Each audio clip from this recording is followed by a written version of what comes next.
Well, hello, and thank you for joining for another episode of the Cheyenne and Arapaho Productions podcast. I'm your host for today, Darren Brown, and with me today I have staff from a S.T.E.P grant, the S.T.E.P program, the State Tribal Education Partnership. So I'd like to start with you, Jamie, and go around the room and introduce yourselves. I'm Jamie Rishel, the Administrative Assistant and Data Analyst. My name is Carrie Whitlow. I'm the Executive Director for the Cheyenne and Arapaho Tribe's Department of Education. Dose, I'm Amanda Goljenboom, and I am the Education School Administrator. Hello, I'm Diedra Flurry. I am the Project Director for the S.T.E.P grant. Okay, again, thank you all for being here. Hi-ho. And so my first question is for our director here, Carrie. This is probably, I think, the third time we've had this S.T.E.P grant. Correct. Each time it's a S.T.E.P grant, but it's a different kind of, I guess, initiative, or maybe what would be the word? You can explain that better than me. But would you walk us through exactly what we're doing with it this time? So this S.T.E.P grant had a different priority. So if you're not familiar with grants, this particular grant is awarded by the Office of Indian Education under the U.S. Department of Education. So every year, usually around this time, these announcements come out for the specific grants. And so depending on listening sessions that they have, they'll determine a need, some absolute priorities. So it always varies. Our first S.T.E.P grant that was here before I got here, I believe they focused on building partnerships with schools, the State Department. They did some tutoring, some visits to schools. The second grant continued to build on those partnerships where they focused on professional development, creating a professional development curriculum that they offer to our schools for free to out here in Western Oklahoma. Then this grant came out in 2020. And if you all remember, that was during COVID time and everybody was at home. But prior to that, as a department, we were reworking, and I know this is Darren's favorite, our strategic plan. Hey, gotta love those strategic plans. So we were working on our strategic plan, defining department goals and objectives, so trying to see this big picture. And I've said this before, tribal education departments, which we are, our role has always been to support the education of our tribal citizens. Well, because of meetings, conferences that I had attended, and several tribal nations across the U.S. Are responsible for educating their tribal citizens.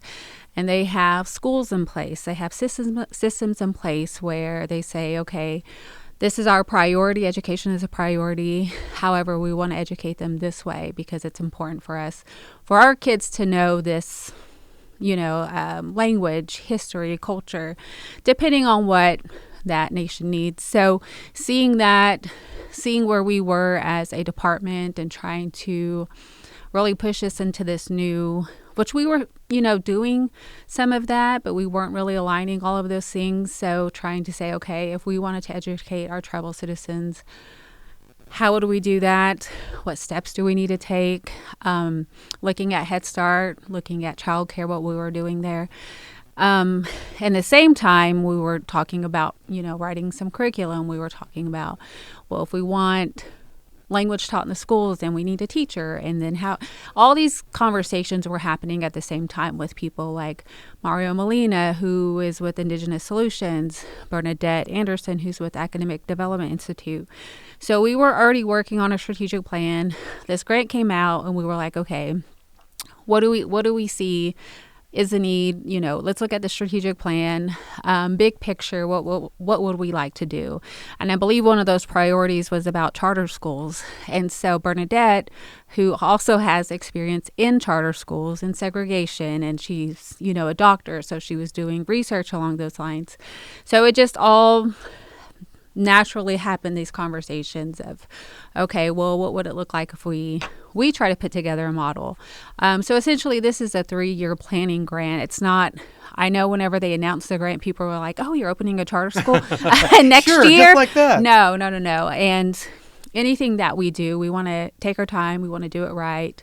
And make sure that everything is aligning, make sure we're meeting the community needs, family needs, student needs. So this is really the beginning of, answering that question of how do we educate our tribal citizens? What do we want education to look like for our families and students? So this is a beginning, and I'll preface with saying that none of us are charter school experts. But you will be. You're on your way, right? We're on our way. You should be. But also, part of that is when you have relationships with people who give you that information or provide it to you or coach you along the way. And we're very, very thankful to have people to help us do that. Absolutely. Yeah, we I like I said, in my past career in the TV news, I always loved working with someone, shooting a video of someone who's a professional, just like someone who's a dentist. I'm like, how do you even know what to do with it? You know what I'm saying? I was like, because they put in hours and hours and hours and years of working on it, and they know exactly how to do it. So it's amazing when you work with someone who's professional, and you get to just pick their brain constantly. That's just the coolest thing. And then somehow you can eventually you pick up on it and you learn something. Well, this is an ambitious undertaking, but it's so exciting that because I know just probably 5-6 years ago it was just talk, and then it became serious talk, and then it became, well, maybe there's a grant for that talk, and now it's here. So whoever wants to jump in here, I know that, like I said, we've been talking with you guys for I guess going on a year now, and I just I know that you visited a lot of other immersion schools, and you're continuing to do that and getting ideas and figuring out here's another educational term, best practices to do something. So one of you jump in and tell me how it's going. How do you feel about this situation? So I can speak on that for a little bit. So we have this grant, and it's awesome. We love the idea. We see the need. Now what do we do? Well, I'm glad you're paying attention. I'm glad you guys know why, because I wouldn't know which way to go. And so, as Carrie stated, luckily there are other educators who've gone down this road before, and we do have those relationships with them. When we lean on them. What do you suggest? What do we need to do? Well, what do you want it to look like? Well, we want it to have our culture. We want it to have our languages. We want a sense of family, a sense of community. But what does that look like? Exactly. And each tribe is different. Yes. So, fortunately, with this grant, we're able to travel to other charter schools, both in-state and out-of-state, and we've done so. We've the takeaway's been great. Of course, they're not going to mirror our population, our culture here, but they do have some key components: education and indigenous. So we are not taking away, but we're getting ideas. Okay, well, how can we incorporate what we want? How can we make it work like they made it work? I'm glad you said key components, because that's exactly what it is. Mm-hmm. You're not taking, you're just this works best, and this works for you and you and you. I have a feeling it would work for us too. Mm-hmm. Right? Mm-hmm. Or how can we tweak it? That it works for us. So so that's how we decided to approach it, is, well, let's go in and look and see what's been successful. Let's go in and see what has not been successful. Let's just be honest. Yeah, so we've done that too. And every experience has just been so impactful. It's been such a great takeaway. And we appreciate everyone who's been there for us and said, it's maybe not been that great. This is what we did. Maybe don't let this happen to you. Yeah, maybe we should have done this differently. Or this is our model. Hey, do you want to see? We'll show you step by step what we did. Come on, you want other partnerships, outside partnerships? We can hook you up. So it's been wonderful. The start of the process. It has to be a collaboration. I mean, if I've learned nothing else since I've been here for going on 12 years in the Department of Education here, have you learned? It's like, hey, silos, Carrie, are not That's are not a good thing. Right. No, everything happens. Everything happens with partnerships. I mean, in life in general, no one does anything alone. And my buddy Hawk Hardico, our producer here, he's fond of saying, you got to drop down that ladder. You know, we got to drop down the ladder for. I mean, it's just like we've had a handful of tribes contact us here at our little operation about, well, you know, they're starting a media operation there. How do we do it? I'm like, well, well, what do you want? What are you trying to do? I mean, if you're trying to do this, I'm not your guy. But if you're trying to do this, then we can help you. So yeah, same type thing. I think people who get to a level of experience and, you know, expertise, man, your job is to share that, right? It's our job as good humans in general to share our knowledge. So let me take the next question because go right if people who are listening who have no idea what a charter school is, what is a charter school? And Amanda will give us that answer. Yeah, Amanda. It's very, as we started this grant, you start learning and realizing what's different, what's similar to a public school district. So tell us, what is a charter school, and tell the listeners. A charter school is a public funded school, and you just have the capability of inputting your own, your languages into it, your culture. You just have that flexibility. Yeah, and like I said, I learned this even when I was still in TV news. There's which is different from a magnet school and a public school, and when this is not a private school. No, not and private. So those, but with each one of those categories, there's like, I guess limitations, and benefits and advantages and disadvantages, I suppose, right? And I think probably Diedra could probably add to that layer of what a charter school is and what she's learned. Oh, I definitely can talk all day. Jamie, we'll get to you in a few minutes. Don't leave it. Don't go anywhere. So as we know, if we look at Oklahoma City, we do have some great charter schools, and they have their mission is a little bit different. You know, we have some that focuses on college prep. You know, some that may focus on nature, some just science and engineering. The thing is, with the charter school, it is a public school. So you have a lot of requirements. You think about everything that it is kind of mind-boggling to think of. Let's think of a local school district. When they very first opened up, what all had to fall into place to get that going. And we're learning federal funding, because you get federal funding. How many little kids are we going to get to walk through the door? That matters because that impacts the funding. Impacts the funding, absolutely. Where are we going to place it? And I know there are even some tribal schools in Oklahoma that have decided to go private. Which means you can get private funding, but these schools are funded by their tribe. Yeah. And it's kind of just written into the tribal budget, which is nice. But it's always a possibility. But right now we're just looking into the process of going federal. Going charter, because that's how we're being funded. So we're under the S.T.E.P grant, State Tribal Education Partnership, which is a federal grant. It's given to us by the Office of Indian Education under the U.S. Department of Education. So we're definitely going to explore those routes before we make a decision. But we're definitely focusing on charter school, which is a public school. But we also need to not forget about our immersion schools, which can either go private or charter. And one thing I think we touched on at the beginning, and I know that so all this talk about charter schools and funding and all that, to some parents it may seem like it's a little they may not what I'm trying to say, it may not be something they're familiar with. If you have a child that's in public schools, you don't quite know all the ins and outs of charter versus magnet versus everything else. Yeah, I understand.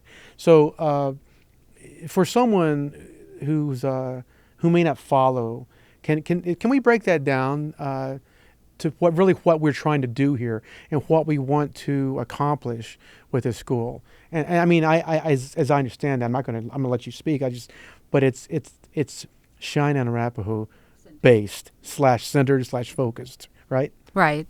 And so a charter school basically means you're being innovative. So charter school equals innovation. So like she said, every charter school, there's something that's offered different or more innovative than that public school district maybe in their school district is offering.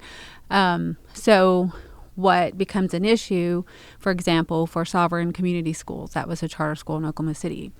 So whenever you're placing a charter school in a school district, you're essentially taking students and taking funding from that local school district. So if and when that happens somewhere in western Oklahoma and we are pulling those students, then we may be taking funding from that local public school district, which everybody doesn't have any money right now. So that may be a conflict with our local communities, local school districts. So that's something that we have to be prepared for.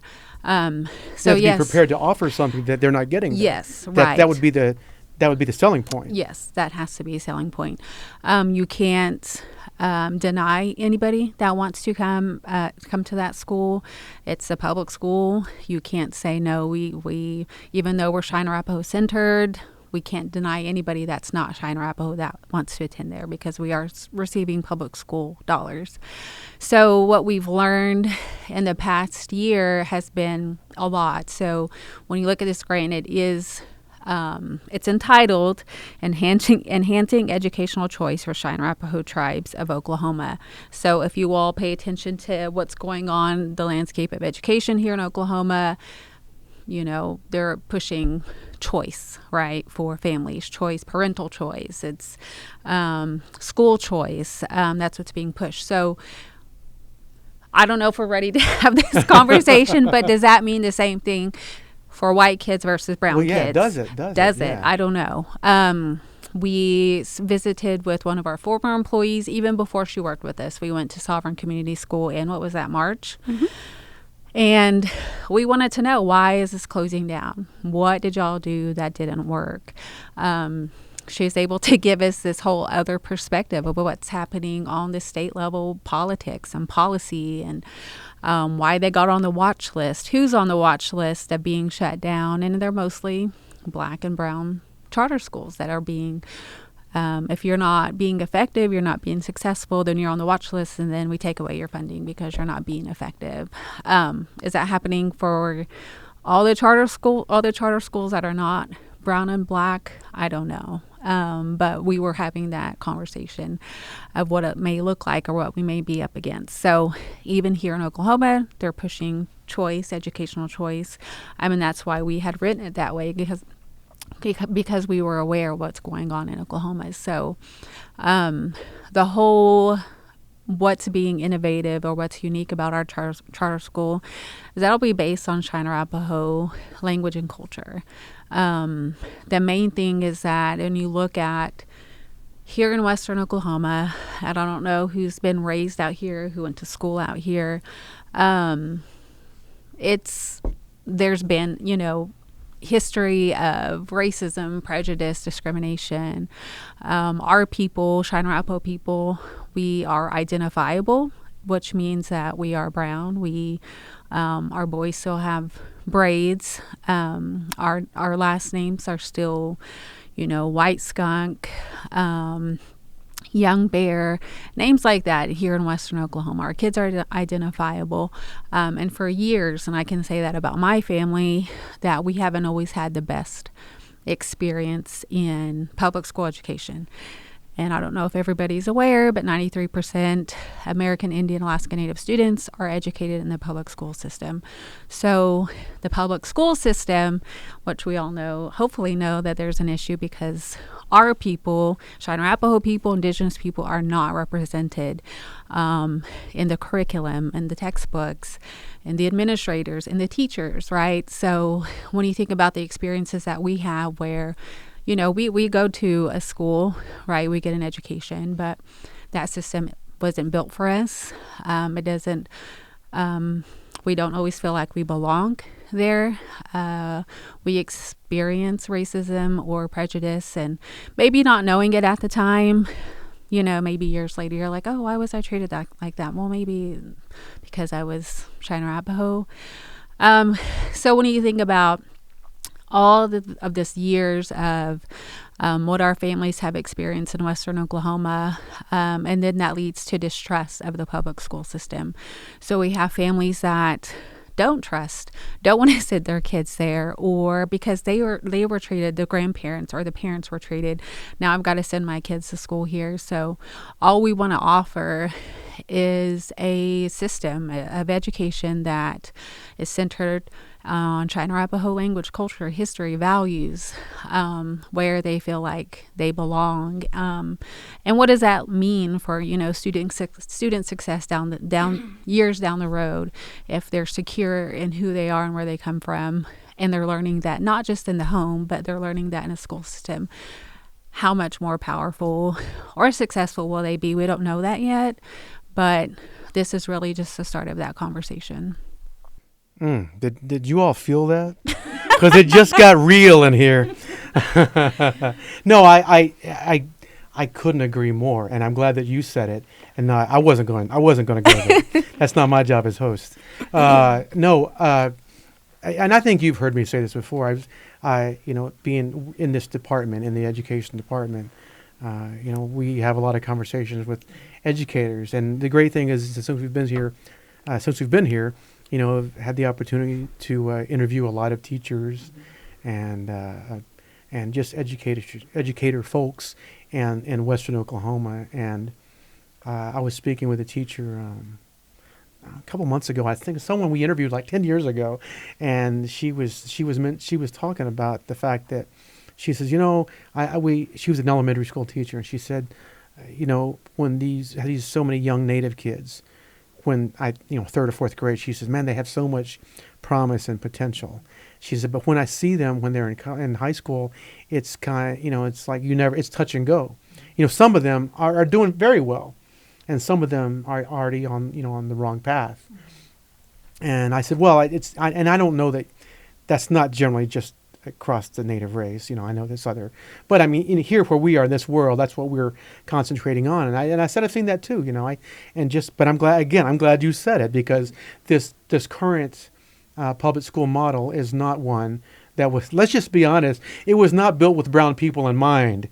No, why was it built? Right, it was built to assimilate us. Exactly. Yes. So you know what it does?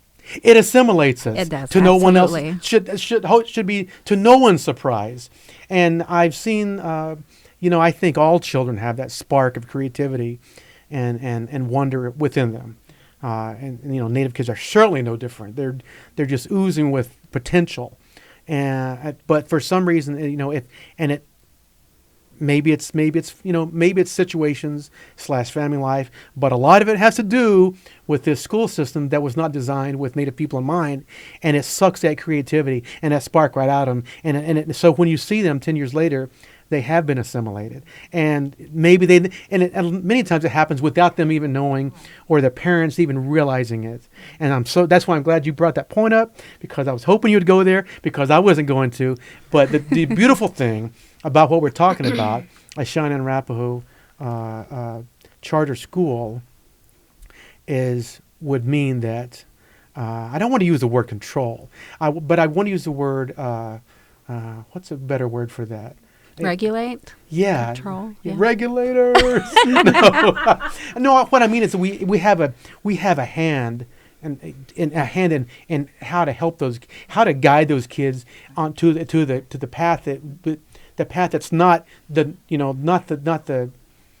one that everyone else is going down, not the pathway to mediocrity, but the highway to success, baby.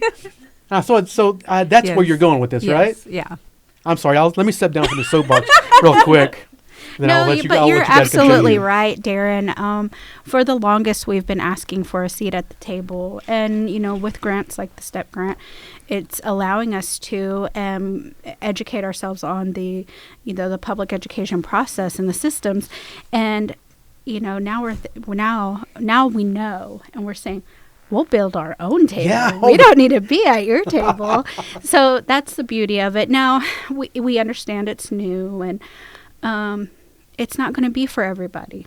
And that's fine, but it's for somebody, There are definitely kids out there who will benefit. Absolutely. Absolutely.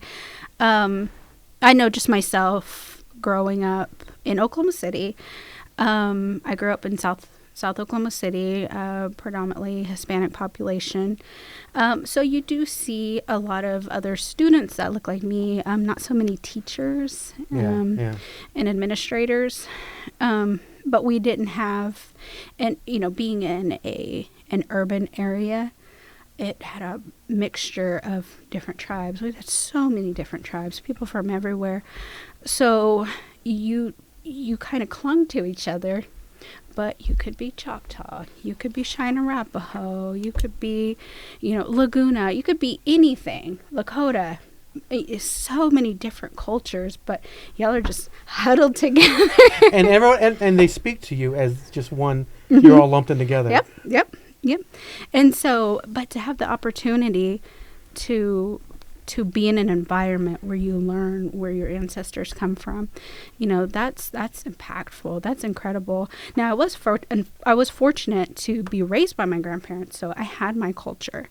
But I know a lot of my friends, they were just in that time period of relocation, and a lot of they were off their tribal lands, and so a lot of their culture had been lost. So, they just didn't have that identity that some people may. I know somebody had said to me, this is when I had my daughter, and I was looking for a school to send her to. They said, well, look for a good school, because it's your job to teach her culture, and it's the school's job to educate them. Which it's good advice, because I can teach her culture, but that's a privilege. That's a privilege that I have, that a lot of our, my peers, a lot of her classmates, they don't have. And it's not their fault. Oh, yeah. It's not their fault. So if a tribe, if a community can come together and teach the children, because that's how we are traditionally taught. We weren't taught by just the mom and dad. Come together and help raise these children as we used to be. Can you imagine where we'll be? Can you imagine all this ugliness that has come up on our families, that we can start dusting that off? Yeah, wow. So. Man. Whew. Y'all feel that? Man. Boy, I feel like we're having church here, and we're going to have to pass the plate in a minute. Oh, goodness. Pass the plate. Well, let's. Who's going next? Let's hear. Who's talking next? Jamie, we got to hear from you. What's your take on all this? How you feel about where you are? Well, I came in here not really knowing much about charter schools. I've heard of it, didn't really know what it was, and coming to learn that there are charter schools that that are ran by other tribes, and knowing that's something that our tribe could do and my kids could possibly benefit from.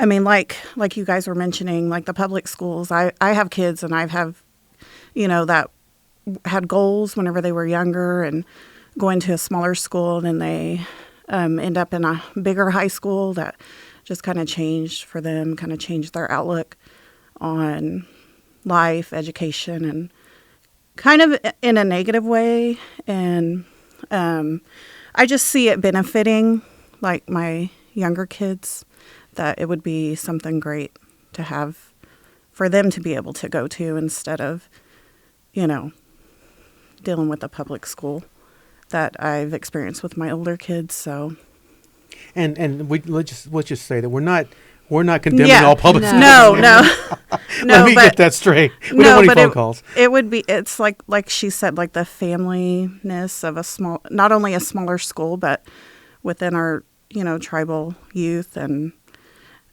This is just a really an ambitious way to. We want to enhance these students' educational experience in a tribal way, right?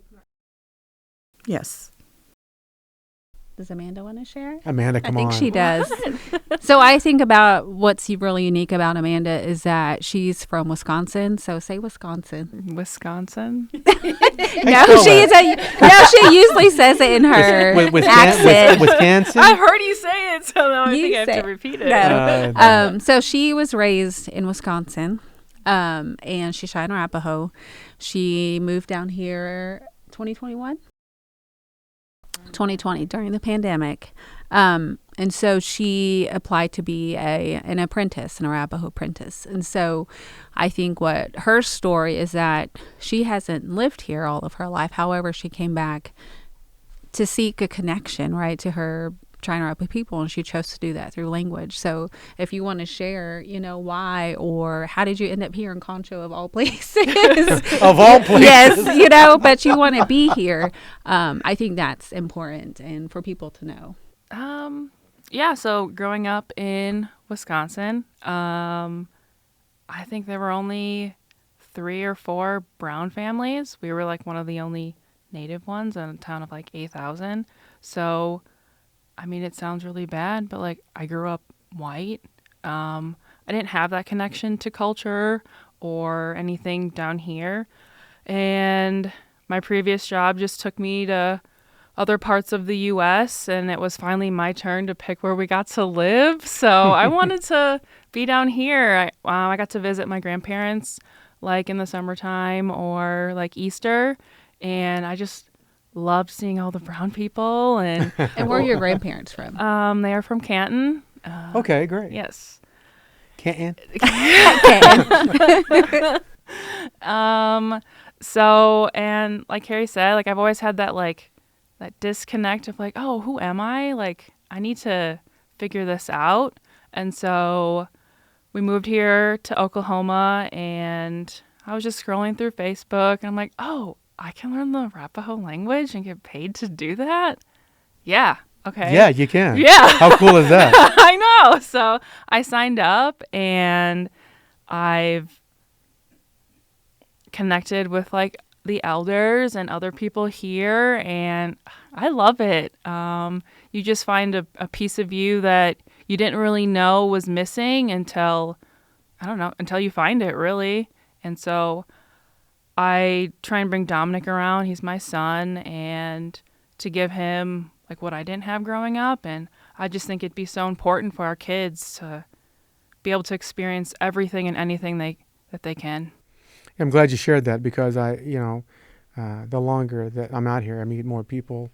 I mean, we've all come from so many varied backgrounds, and my story is sort of similar to that, but I'm not going to. It's not about me today. You can tell us. No. What I mean is, I've met a lot of people who had that. They're in that same situation. They were not raised in the in their tribal community, and there's always something there. There's some sort of longing, and you may not hear it for years, but at some point it's like, boom, boom. It's like I gotta go find some stuff out, So. So I'm glad you shared that because I do believe there are a lot of people like that, and who because like Diedra said, growing up with and Carrie and I'm sorry I didn't ask you your total background. You didn't volunteer yet, but we'll get there. No, I think that the fact some people who grow up with language, a native language in their homes, man, that's not just luck. That's just you're blessed to have that, and to have people who can share, grandparents or whatever, who can share with some language and some traditions and stuff like that.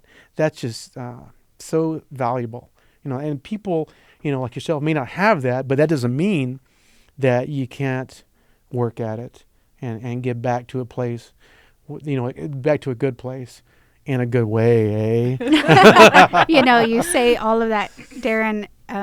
When I found out that Amanda had recently come from Wisconsin, I mean, because we've worked with her in education, we've seen her, we heard her years and all, and she said, "Yeah, I've only been here 2 years," and I thought, "You got the biggest I've ever heard." Yeah. How in the world? Before we leave, we got to hear it. it. Well, she worked with James Sleeper, so Say he's no got the best more. road in town.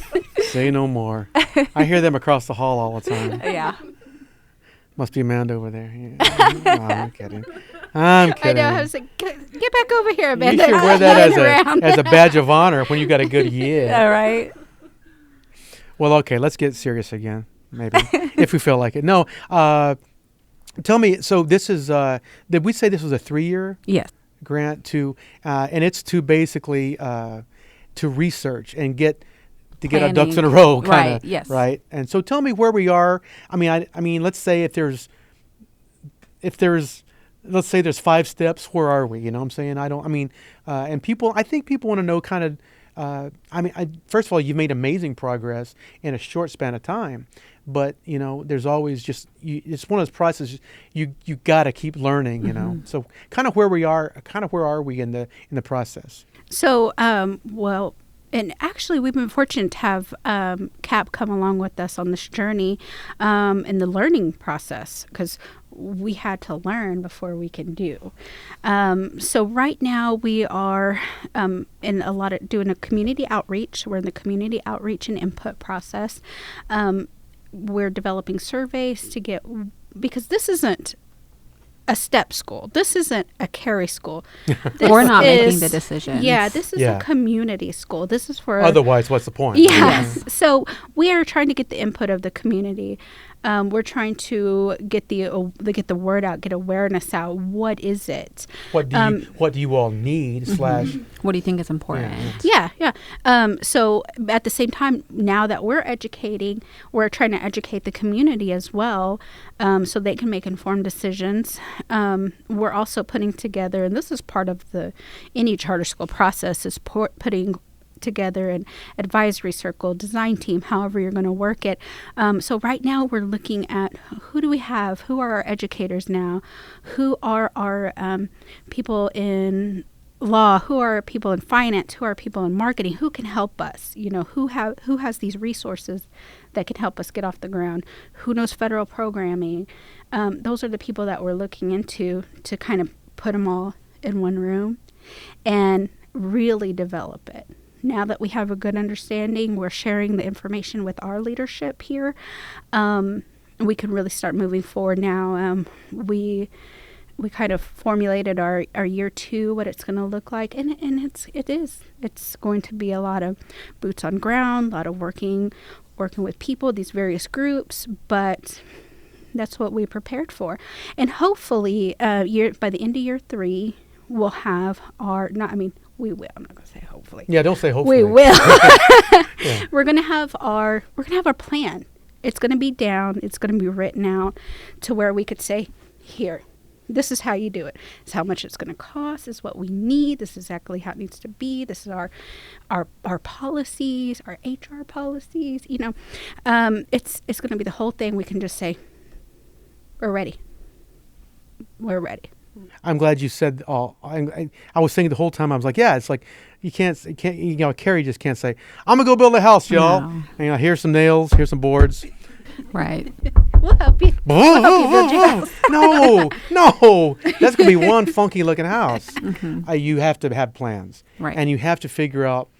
You have to draw it out. You got to measure all this stuff. You got to find the land. You have to figure out what type of products you need to build a house. Yeah. And you got to find someone to build it. So yeah, it's step by step, Oh, well, yeah. Yay! You can have it. You can have it. I'll let you guys use it. Make sure you put a rim shot in there. Oh my goodness. Okay. But no, it's really cool to see you guys and listen to you talk about how much passion you have for the project. Because if you didn't, then I'd like, let's get somebody else. You know what I'm saying? No, you want somebody who has the passion to make it happen. So you have to have that passion through the whole thing, not just the end product. You've got to be passionate about putting the plan together. And like you just said, you got to find who are the people we need to speak with, and then we haven't even gotten to curriculum yet.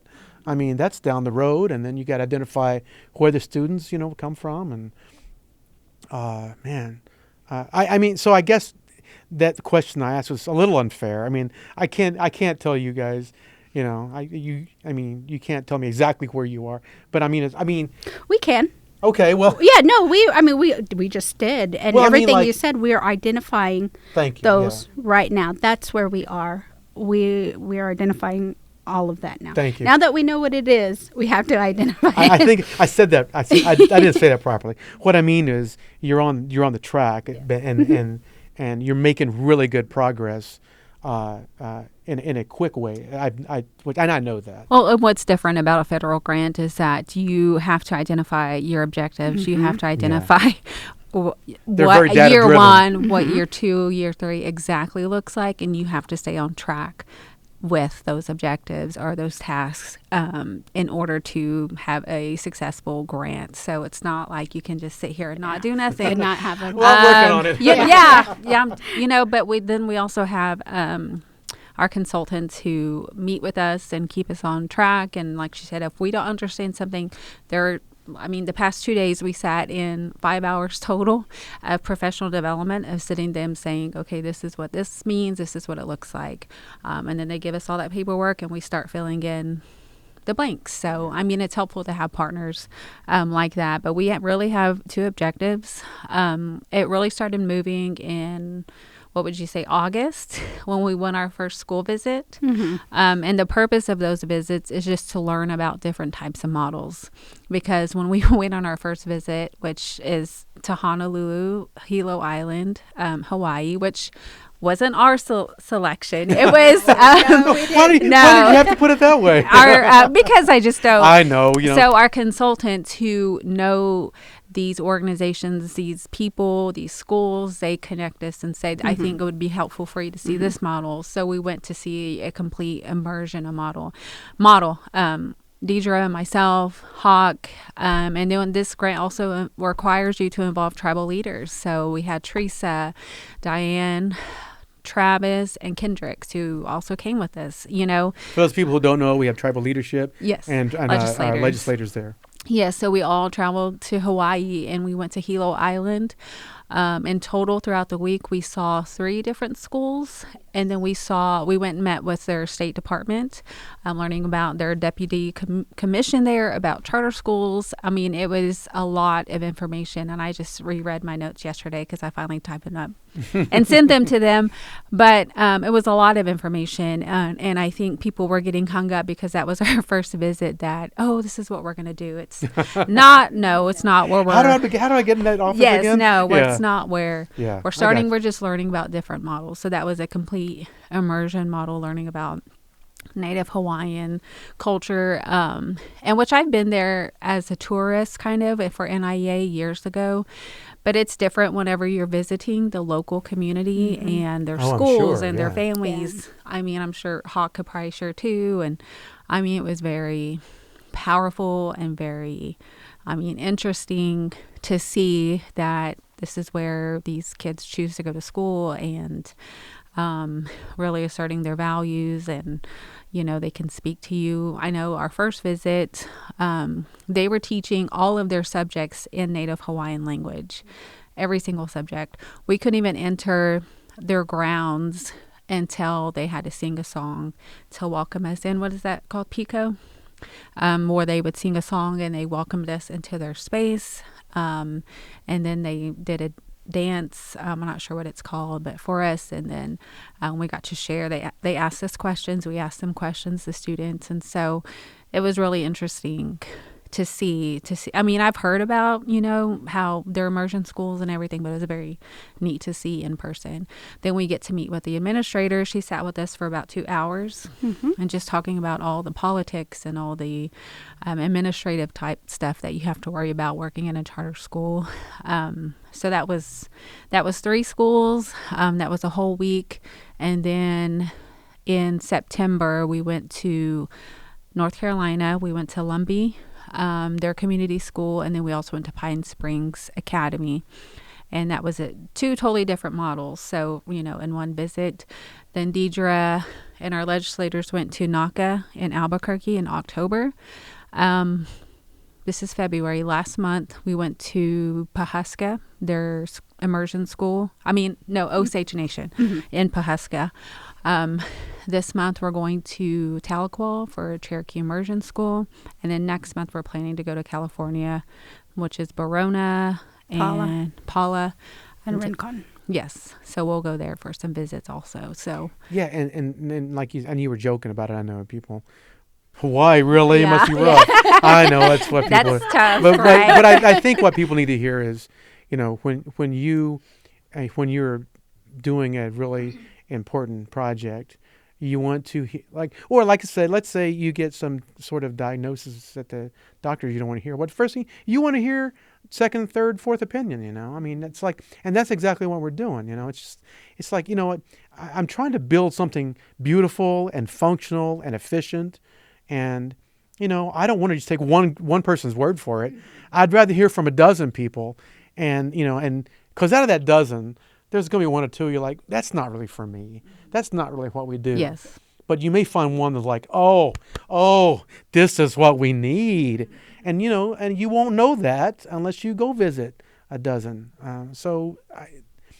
Like I said, for people who may feel a certain way about, they went to Hawaii, but it's just part of the process, man. It's just, this is they were putting in the work. Okay, I'm just letting you know. No, and what was beautiful about it is, their indigenous culture. They looked a lot like us. How I say traditional and ceremonial. We are here in the 48s. Very similar, but very different. We learned some differences. We learned, we can't do maybe not now. We cannot do a full immersion. We cannot transcribe our what the Oklahoma State Department has us do as far as curriculum. Maybe we can't transcribe that whole thing into Cheyenne and Arapaho yet. So just getting that realization. But how do they incorporate their culture? How do they start their mornings? What do we do to start our mornings? Do we pray? Do we sing? How we see what they're doing. How do we incorporate it? How do we feel good? How do we start our day? How do we as Indigenous people hold our students accountable? They showed us how they did it. It wasn't shame. It wasn't through shame. It wasn't that's through not a good idea. Scolding. But it was through their culture and understanding that this is your responsibility and this is, you have to be accountable to your team. And they just showed us ways to do that. But, we are so fortunate that we got to sit down with their charter school board. We brought our Oklahoma State charter school information, and they looked through it with us. We got to meet. What are you guys doing out there? What's Oklahoma doing out there? What is this? What is your state legislature doing? No, I'm sorry. It's completely different. It is well, different. and in a good way. It has to be said also that, if you think of where Hawaii is, how far away it is, and I was talking to somebody recently. They were asking me about, because if y'all didn't know, I'm Southwest Sides. I'm Pueblo, so that's where my peeps are. I got some Choctaw peeps too, but I'm just saying, somebody was asking me about traditions and stuff out there, which I will admit I don't know a lot about, but I did say that, those folks, they've been in their homelands for thousands and thousands of years. So, they weren't moved. They weren't brought to Oklahoma, like, and other states like a lot of tribes. So those cultures, just like, Hawaii, they've not been moved. Yeah. So those traditions are strong, man, have deep roots there. So an immersion school there is going to be way different than one here in Oklahoma. Exactly, right? exactly. And that's what we learned. Yeah. I'm sorry. I didn't mean to steal your thunder. No, you stole it. It's okay. It's sprinkling now. It's sprinkling now. That's a good one.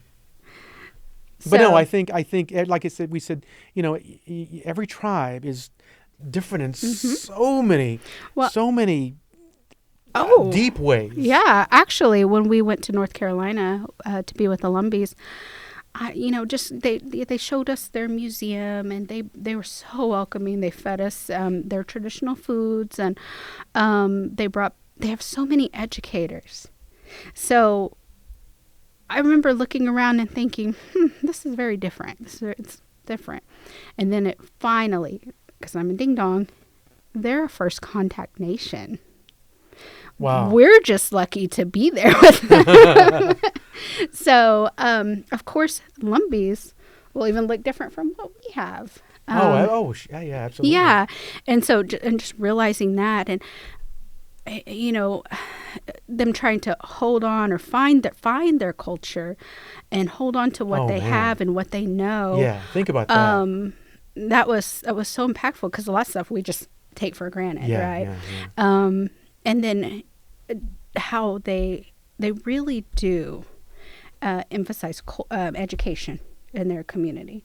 There are so many highly educated people invested in education, people who have their Stop doing that. just people who give back to their communities for education. It was different. They were just completely different. Well, and we saw that, and it helped us, how can we partner? How can we partner with this tribal citizen who has their own business? How would they want to give back to our education system? So I'll share what was really unique about Lumbee too, is that we met there at UNC Pembroke, which is a college now, but it used to be their normal school. So that's where they sent all their Indian Lumbee kids to school at, I can't remember what it was called, but now it's UNC Pembroke. So whenever the Lumbee kids were going to school there, you could either be a farmer or a teacher. So a lot of Lumbee people chose to be teachers. And so I think what was really unique about them that I haven't seen it anywhere else is that they prioritize education. Now that is really cool. Yes. And so what it means is that generations, right? So we work with Priscilla Maynor. Generations, like her parents, they were educators, meaning like they were teachers. They worked in the school system. So then naturally, then they all are educators as well, like the kids and the grandkids, so that they're all, so whenever they opened this community school, which was community driven, meaning that it's based off of history and values more so, not so much language. But as we walked around that school and we met the science teacher or the principal or the counselor, they were all Lumbee people. They had a built-in staff. And they were all, Wow. and a lot of them were teachers or retired, and they came back to work there. So like they had this pool of people to bring in to fill that school because that nation prioritized education, and not everybody has that. So we aren't there yet, but at some point we hope to be there. But it was interesting to see that was their priority, and they were like, oh, we're going to have a charter school, community school. Great. Let me come out of retirement. They were so excited, and they were happy, and you could just see. And in the process of that, they were in a former, what was that? Like orphanage. That was where their school was at. But they're in the process of building a brand new school, and they had the picture out in front. So, which was an older building. They had to, fix it up to put into school. So it's like we see that, and then we go down the road to see Pine Springs. And Hawk, were you there? Okay. Which this is another charter school model. I mean, it was like a college campus that we were going on. It was beautiful. It was brand new, and they started with an elementary school. And then because it was so popular and everyone enjoyed going to school there, they added a whole middle school. We walked around that. I mean, it was so nice. And so then as we're walking, we're thinking, well, if we had a school, why wouldn't we want a brand new building for our students and our families? So it's just, you're seeing all these different models having these conversations of, well, where do we get the money to do that? And they're like, well, there's foundation money and you can go after these companies. And so, I mean, like she said, it's just helpful to have people in this space and kind of coach us along. So we're not reinventing any wheel here. We're just taking what we want for our school and making it, Cheyenne and Arapaho centered. Well, folks, this has been informational. Oh, we can keep going. I know. We can do another 50. No, enlightening. No, I'm not cutting anything off here. I am saying, I wanted to get that out. I'd certainly, I would just open it up here for anything that we missed or that I missed, I didn't ask, that needs to be shared here.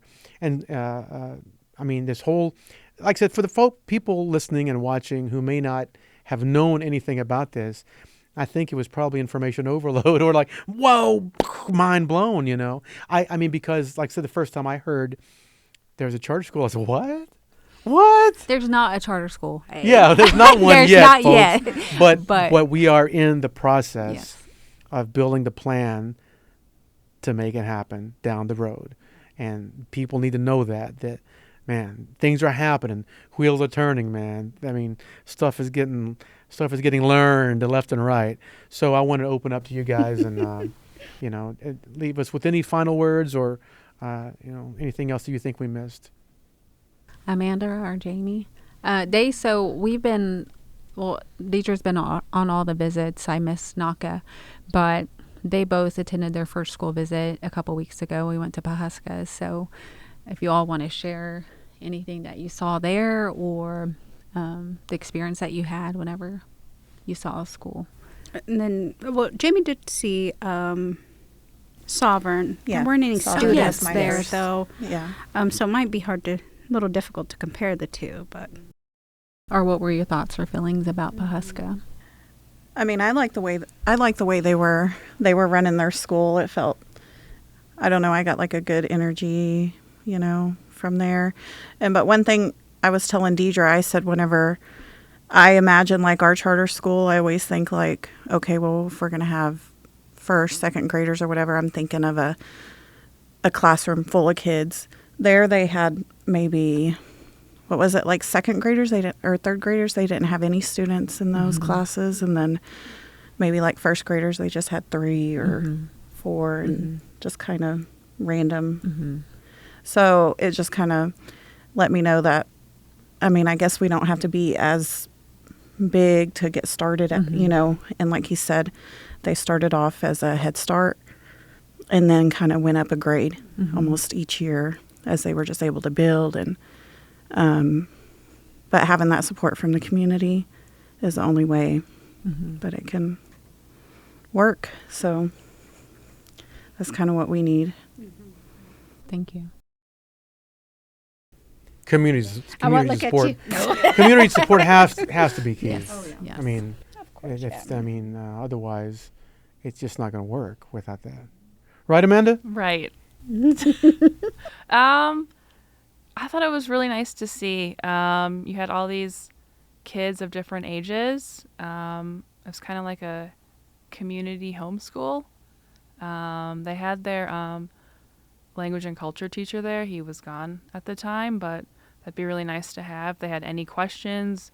They had a Christmas pageant and they translated like a Grinch song. So that's Nice, really cool, nice. like just to do something as simple as that. I don't know, it was nice seeing like the 6-week-old babies and then up to 7th grade, and then they're hoping to add 8th grade next year, and yeah.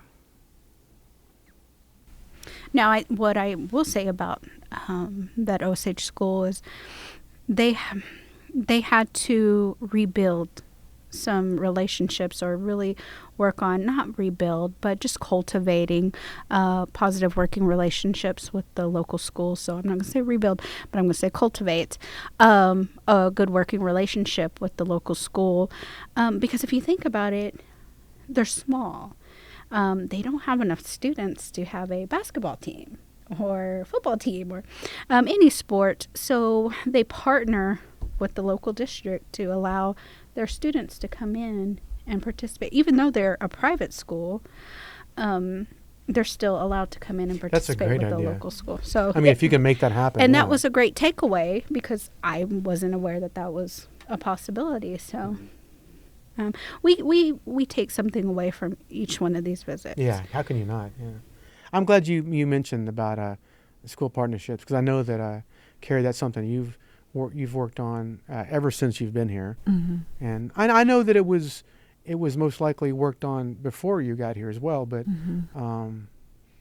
but you came in with this new burst of energy. You guys remember that? Oh, I remember. She came in and was like, "Wow, look at her, man! Yeah, look at her go! Look, watch her go!" That's my boss. I you know, any different director is going to have different energy, you know. So I mean, but I'm just like, it was. I remember that was a priority on your end from the get-go, and I think that's happened. And I won't mention any school names, but I just like we had the folks from the AEE. Yes. Advanced? No. Think academic enrichment and excellence. Yes. Oh, okay. Okay. That one hurt. Okay. No, but I remember they spoke how, you know, the original one of the other grants, they were working with 3 schools, but now they're working with 10? Yeah. And that's a challenge. I'm sure that's a challenge, just to have to drive there all the time. But I'm like, that's how it's done. You know, you have to go on the offensive. You know, I mean, and you have to make these. You have to work on building these relationships with schools, because otherwise it's, you know, I mean, what's the alternative? You know, the alternative is it gets stale and then there's no progress. You know, right? Right. Yeah, I get. I remember, and I don't know if I shared this with you before, but whenever we first came and we were like, okay, well, let's set up school meetings with all of the school districts. And I remember at least a handful of them were just adamant that their students were fine and they didn't need our help. So, which was fine, you know, because there's been, as a tribe, there's been a long history of, you know, when we were just, you know, re-electing chairman or vice chairman, or we were always in court, or, you know, somebody wasn't happy, then, you know, somebody was getting voted out. So there was just this tumultuous, you know, that's a great word. Government that was going on. Was unstable. Unstable, yes. And so when people from the outside who are non-native see that, it's just, you know, contributes to their already negative perception about CNA people, and, you know, you guys are just always fighting, and you're always changing people, you're always firing people, because that's what I heard, right? I mean, they were telling me that. And since then, you know, superintendents, principals, they're in a revolving door. They're always leaving and changing too. But since we've been stable as a government because of, you know, Reggie and him being in his second term, and thankfully, you know, he's not coming in and firing everybody, you know, or just bringing in new people. So we've been able to be stable. We've been consistent. We've been able to follow through with what we say we're going to do. And that's not just from me. That's from people, everybody in our department, saying, okay, if we're going to host this, everybody shows up. Everybody participates. Finding people that are reliable enough to drive to Canton, and that want to be there because, you know, you try to explain the need, because people that aren't from here may not understand, or may not see the need. But getting people like that just, you know, make my job easier, because they believe in that. They believe in that too. So next week, because of S.T.E.P, I said before, when they produce this professional development, so we have this whole curriculum, and we offer it to anybody that asks, and it's free. You we come and present it to you. I think you were a part of that grant too. So we heard from a school district 2 weeks ago. They have a new Title VI person there. And he said, hey, this is a situation that's going on. Do you guys offer any type of professional development? And, excitedly, yes, we do, for free. We can come anytime we want. It's 4 chapters. We have resources. We can offer you a book. So next week, we're going to a school district to offer that professional development to 60 to 70 teachers at a high school. But they're wanting that knowledge about Cheyenne and Arapaho people. 1, they're wanting that. 2, they're reaching out to us, right? It's not just us. We could tell over and over, we've got this, it's free, we can come to you, and people may not want that service, but they want it.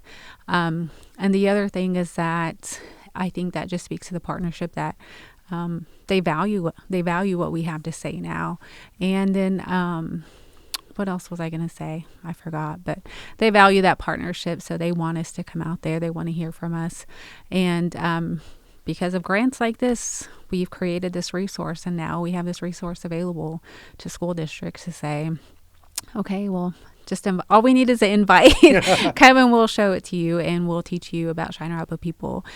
So what other non-Native people don't understand, what's unique about Cheyenne and Arapaho people, is that we are recognized as one tribe, but we're 2 very, separate tribes, cultures, languages, everything. So anything that we do, we always have to make sure we do share, spend money equally for Cheyenne and Arapaho. So whenever we're talking about school, that's what makes us unique. We're not just trying to teach and preserve one language. We have to do that for 2, and we have to do it equally. So that's another challenge for us whenever we're talking about building a school system, creating curriculum, producing teachers. That all has to be done for both. Even just getting input. Yeah. Yes. We have to find experts we have to find experts. I was just talking to you, dear. We have to find experts from both tribes. Yeah. And it's not easy. They're out there. It's just that, They're out there. It's still what you're doing here is, like I said, if it were easy, every tribe would be doing it, and it's not. So that's why they're not doing it. So, kudos to you ladies for, doing the good work. So, now I'm going to say one more time. I'm going to say, did I miss anything? As of right now, no. I think that's a good introduction because to people about our grant. As things change, we definitely love to have you guys back and update us on the progress, and maybe between then you will have what I'm saying.